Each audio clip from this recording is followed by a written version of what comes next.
A law that can't be enforced will always yield to power.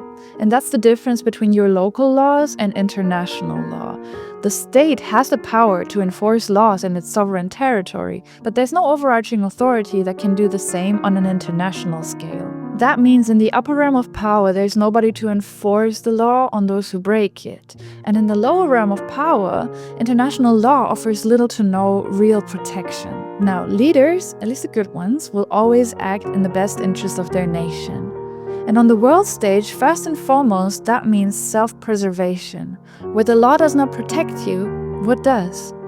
Power and leverage. Following the victory of the Allied forces in World War II, German and Japanese officials were tried for their war crimes in specially instated international courts. But there was no equivalent tribunal for the war crimes committed by members of the Allied forces, such as the bombing of Tokyo that killed up to 100,000 civilians in one night, about which the US Air Force General Curtis LeMay was later quoted saying, "If we'd lost the war, we'd all have been prosecuted as war criminals." Those who can go for power, but what if you can't aim for the top of the hierarchy?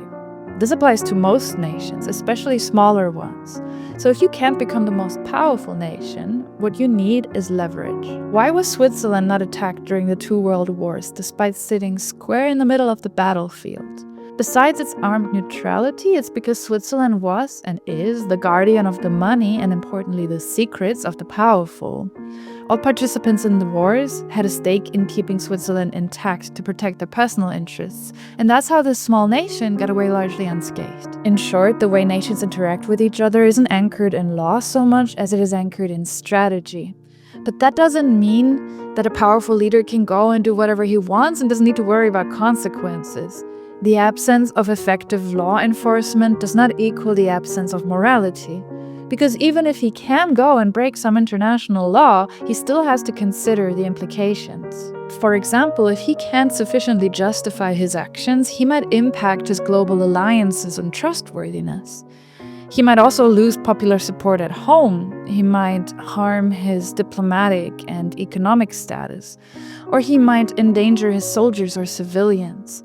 Any leader must consider what he is willing to risk in the pursuit of power. On the world stage, a leader can't rely on an all-powerful authority to step in and back him up. He must look out for himself and his nation, either through power or through leverage.